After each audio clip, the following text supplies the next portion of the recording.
Allahu Allahu Allahu Allah Allahu Allahu Allahu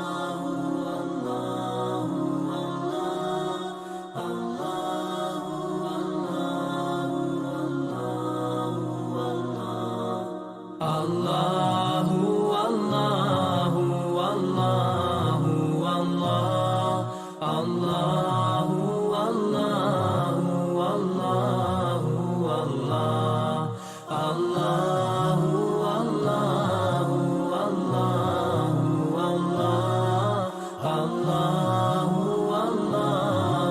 Allahu Allahu As I look to nature's beauty, dazzled am I, knowing everything calls on you, the Lord Most High.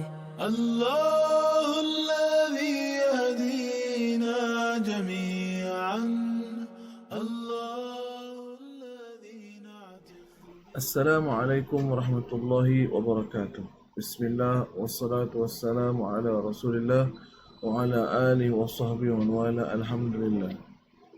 الحمد لله رب العالمين. نويت التعلم والتعليم والتذكر والتذكير والنفع والانتفاع والإفادة والاستفادة والحث على التمسك بكتاب الله وسنة رسوله والدعاء إلى الهدى والدلالة على الخير ابتغاء وجه الله ومرضاته وقربه وثوابه سبحانه وتعالى. سبحانك لا علم لنا إلا ما علمتنا إنك أنت العليم الحكيم.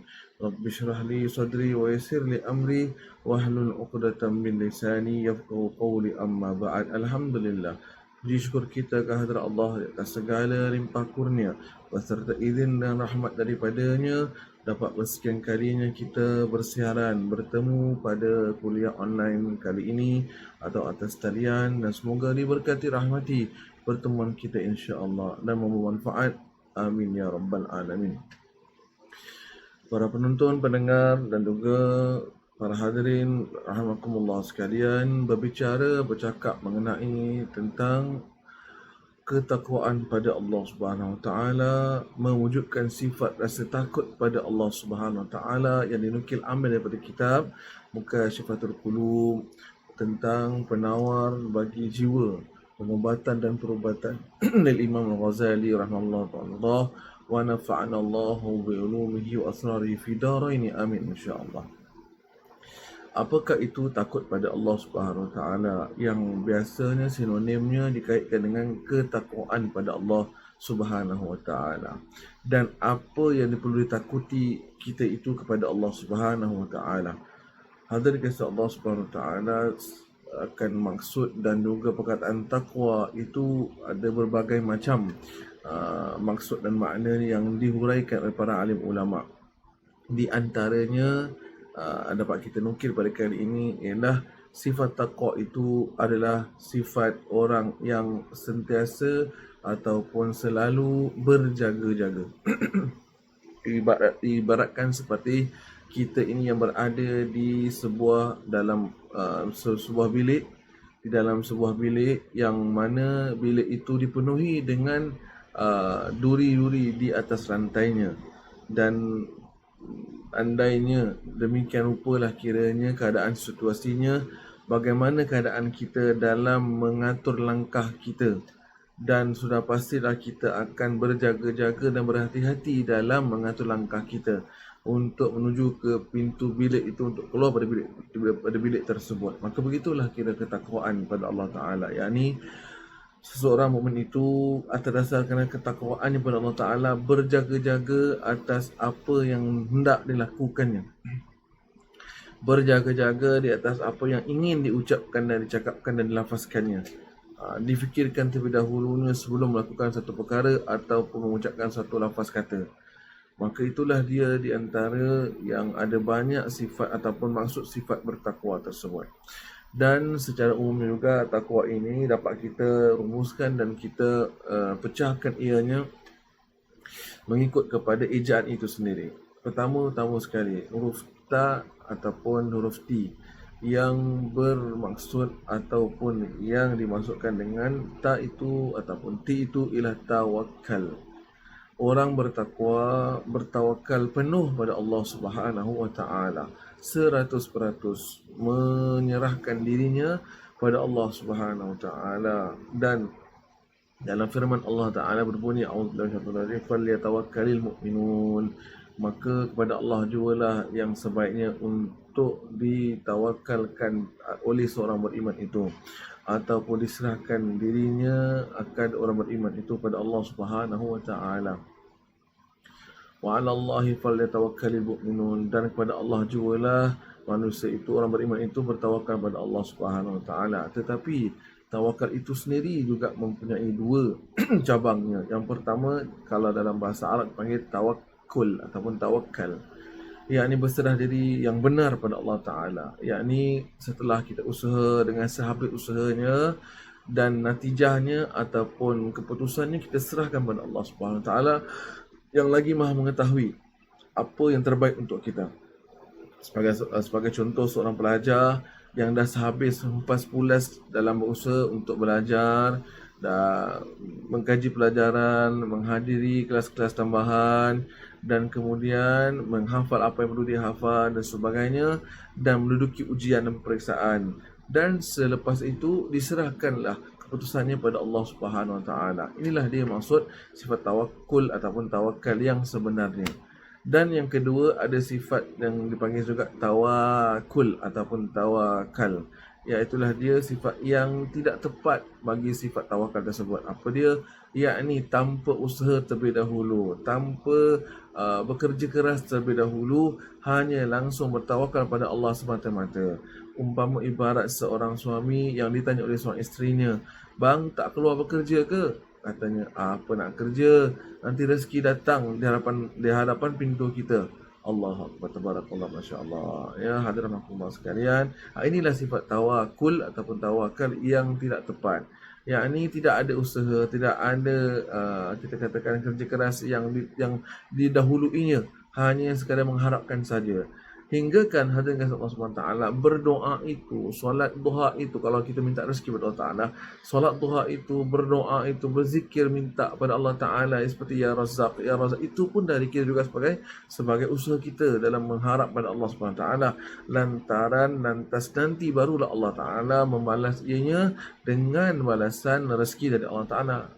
Maka begitulah kiranya. Dalam sebuah hadis Rasulullah pernah meriwayatkan bahawasanya ada seorang sahabat yang ingin datang ke majlis Rasulullah SAW, dan kemudian dia menunggang tunggangannya, dan kemudian setelah diturun daripada tunggangannya dan dibiarkan tunggangannya itu berada di satu tempat, satu pojok, lalu kemudian dia masuk ke dalam majlis Rasulullah SAW. Maka Rasulullah bertanya, "Sudahkah engkau mengikat akan kendali ataupun akan tungganganmu?" Maka kata seorang sahabat lelaki itu, dia kata, "Fatawakkal ala Allah, tawakal saja pada Allah SWT." Maka Rasulullah pun menegurnya dengan mengatakan, "Ikat dahulu tungganganmu dan maka terus dan barulah bertawakal pada Allah SWT." Maka orang yang bertakwa benar memahami arti tawakal yang sebenar. Dia akan berusaha dengan seusaha-usahanya, dengan tulang empat keratnya, dan kemudian dengan berdoanya, dengan salat hajatnya dan sebagainya, dan akhirnya barulah diserahkan dan bertawakal pada Allah Subhanahu Wa Taala. Dan apabila tawakal itu sudah ada, dia akan menimbulkan satu lagi sifat daripada diri orang beriman itu, diri orang bertakwa itu adalah apa dia? Sifat redha dengan keputusan apa yang Allah Taala tentukan. Dan setelah sifat redha itu lahir daripada seorang beriman yang bertawakal pada Allah Ta'ala, maka dia akan melahirkan juga satu lagi sifat, itulah dia sifat syukur pada Allah Ta'ala dengan apa yang diberikan, dengan apa yang diberikan oleh Allah Subhanahu Wa Ta'ala. Jadi pertama-tama tawakal ataupun takwa itu berasas ataupun berdiri daripada sifat pertama-tama tawakal pada Allah Subhanahu Wa Ta'ala dengan sebenar-benar tawakal, dan tawakal yang sebetul-betulnya. Dan keduanya, kalau ikut dalam bahasa bahasa bumi kita, tawakal itu ataupun takwa itu dieja dengan dieja dengan huruf setelah T ialah huruf A. Adalah bermaksud A itu amanah. amanah. Orang bertakwa itu sangat amanah. Seperti mana dalam sabda SAW mengatakan, adil amanata limanik tamanaka wala takhun man khanak. Yang bermaksud bahawasanya, dan bersifat amanahlah kamu kepada orang yang memberi amanah kepada kamu. Maka hadirin rahmatullah sekalian, di antara amanah yang ada yang kita perlu laksana dan menggalang sepanjang hidup kita ini adalah kehidupan kita sendiri adalah merupakan amanah dari Allah Subhanahu Wa Taala. Diri kita sendiri adalah amanah dari Allah Subhanahu Wa Taala, adalah pinjaman dari Allah Subhanahu Wa Taala yang perlu kita jaga dan perlu kita pelihara sebaik-baiknya.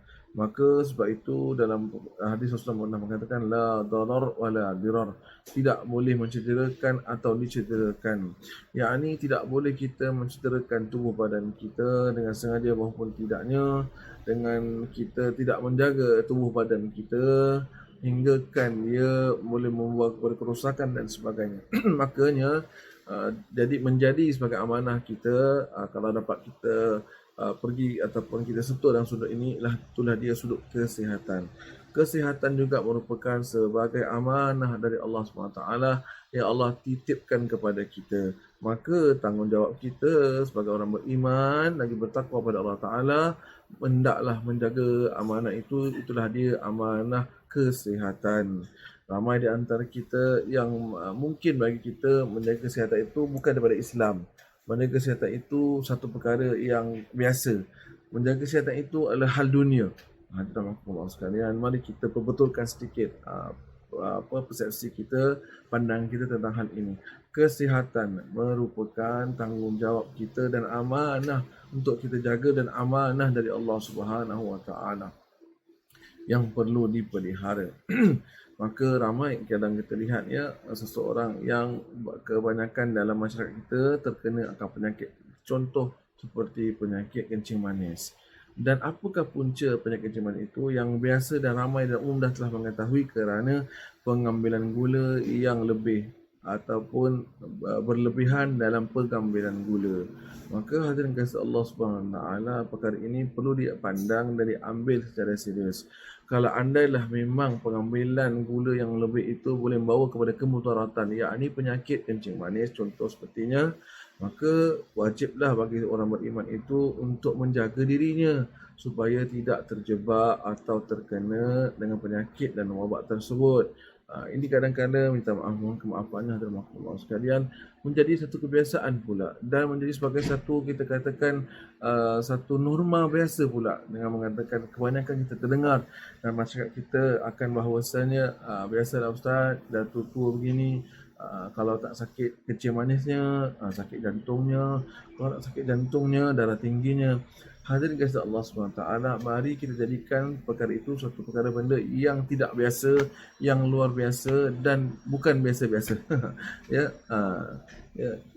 tidak biasalah bagi orang beriman itu untuk ada penyakit. Ya, kerana baginda Nabi Rasulullah Muhammad SAW, Rasulullah SAW contoh tauladan kita, tidak mengalami atau terjebak terkena dengan penyakit-penyakit sedemikian rupa. Kenapa?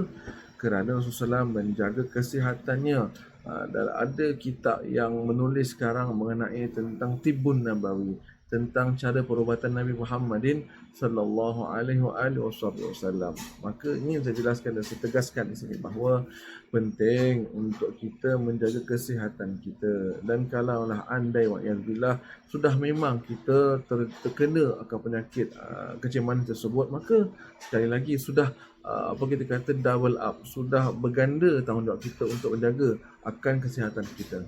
Maka prevention is better than cure.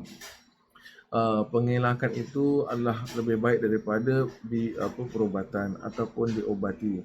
Ya, pencegahan itu lebih baik daripada diobati. Maka selagi ataupun sebelum kita terkena penyakit kencing manis tersebut sebagai contohnya, maka hendaklah kita menghindarinya, menjaga pemakanan kita, menjaga kadar gula yang kita ambil supaya tak terjebakkan perkara tersebut. Ada juga mungkin kadang-kadang kita dengar dalam masyarakat kita, Allah Ustaz, jaga pun terkena juga, kalau nak kena juga. Alhamdulillah sekalian, ini mungkin kata-kata yang kita katakan kurang tepat lah. Ya, mana mungkin, mana bisa mungkin, ya, mana boleh mungkin. Kalau betul kita jaga, boleh terkena penyakit tersebut. Mustahil na'udzubillah min zalik, ya. Tapi mungkin kerana kita adalah yang kita terlebih dan kita terkurang dan kita tak menjaganya, pasti akan mendapatkan penyakit tersebut. Maka di antara tugas orang beriman dan bertakwa, dan orang bertakwa itu akan pasti menjaga amanah tersebut. Yakni antara contoh yang banyak ada amanah kehidupan kita, antara contohnya ialah amanah menjaga kesihatan kita. Sebab itu seperti mana Allah Ta'ala anugerahkan kita kehidupan ini dengan kehidupan yang sihat, maka hendaklah kita jaga ianya sampai hingga kita pulang kembali pada Allah Subhanahu Wa Ta'ala. Ibaratlah ada Allah, ibarat contoh seseorang menitip amanahkan pada kita untuk menjaga keretanya, kerana mungkin dia ingin berlayar ke satu tempat atas urusan kerja dan sebagainya. Ya, dia katakan bahawa, Pak Haji, tolonglah jaga kereta saya dalam masa seminggu. Yang kerana saya nak pergi berlayar ni, ada itulah kerja. Maka kita pun kata, yelah, baiklah. Kita pun jagalah kereta dia, sama-sama kita bawa kereta ke sana kemari. Tetapi kita tak menjaga keretanya. Aksiden, terlanggar, bopeng sana, rosak sini, pecah sana, pecah sini. Ya, dan kemudiannya genap lepas seminggu pulang orang itu daripada kerjaannya, daripada luar negerinya, lalu dia minta balik semula. Tuan Haji, terima kasihlah jaga kereta saya nak balik kereta saya. Ketika mana kita kembalikan keretanya dalam keadaan yang rosak, yang tak boleh nak start, yang tak boleh nak tak nak bergerak, nak berjalan, yang pecah lampunya, yang bopeng sini sana, apa agaknya akan respon ataupun reaksi orang pemilik kereta tersebut kepada kita? Pasti akan ditanya, apa jadi kereta saya? Kenapa dia macam ni? Awak tak jaga ke? Kenapa awak tak amanah? Kenapa saya dah titipkan pada awak, saya dah amanah kepada awak untuk jaga kereta saya? Kenapa awak buat saya macam ni? Begitu banyak persoalannya. Itu baru manusia dalam Allah sekalian. Apatah lagi Allah Subhanahu Wa Taala yang maha sempurna, yang maha berkuasa di atas segala-galanya, yang ada juga dalam sifat Allah Ta'ala itu yang sangat dan amat Allah itu maha prihatin, ya, kepada hamba-hambanya. Maka pasti akan ditanya soal kita, akan kehidupan kita, akan ditanya pada kita akan jasad tubuh kita yang dipinjamkan oleh Allah Subhanahu Wa Taala, ditanya pada kita oleh Allah Ta'ala akan nikmat sihat yang Allah kurnia dan Allah Subhanahu Wa Taala anugerahkan serta amanah kepada kita. Justru itu benarlah baginda SAW pernah mengingatkan kita nikmatan, dua nikmat yang sentiasa dilupai oleh manusia. Apa dia itu?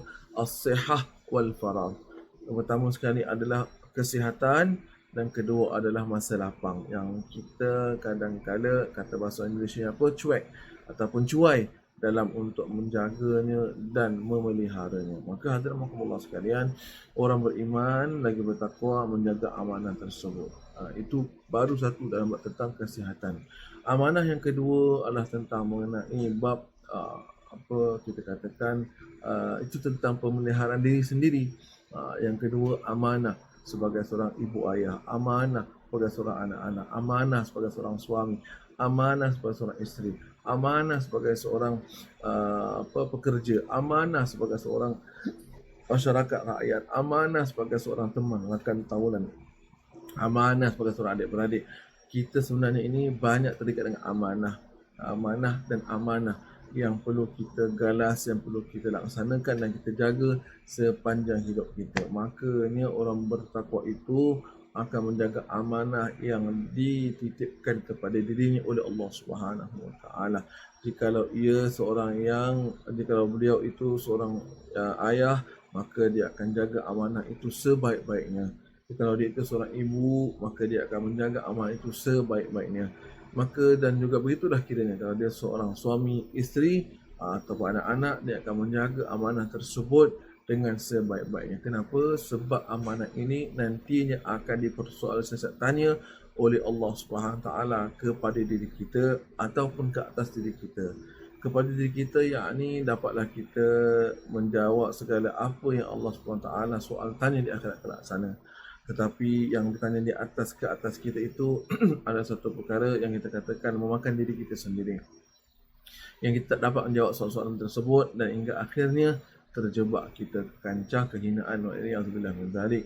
Dan semoga kita mendapat ataupun dapat kita menjalankan amanah kita dengan sebaik-baiknya.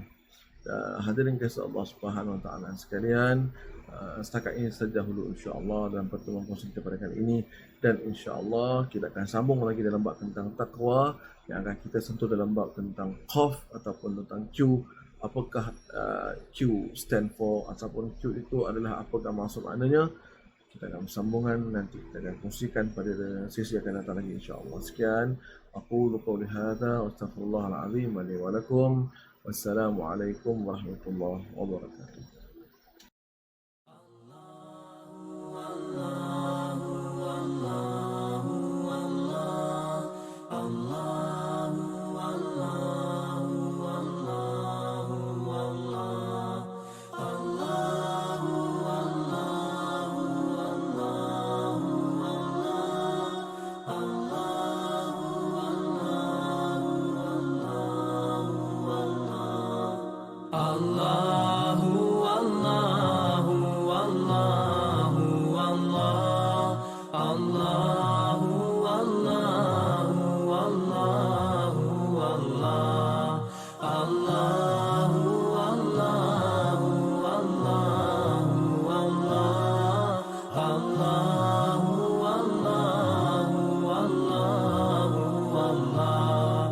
As I look to nature's beauty, dazzled am I, knowing everything calls on you, the Lord Most High. الله الذي يهدينا جميعا، الله الذي نعتز به جميعا. الله الله الله الله الله الله الله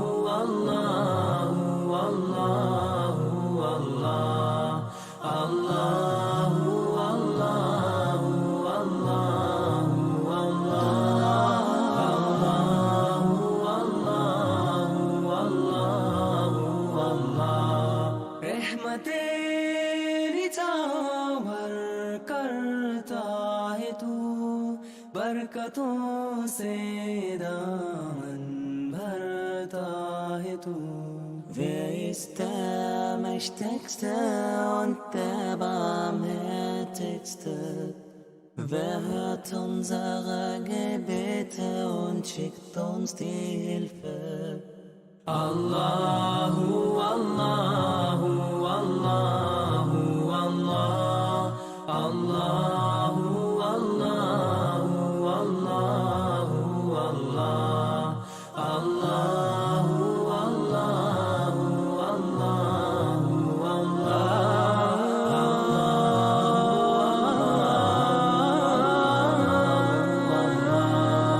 সৃষ্টি করেছো সুন্দর পৃথিবী, মানুষ পশু পাখি সাগর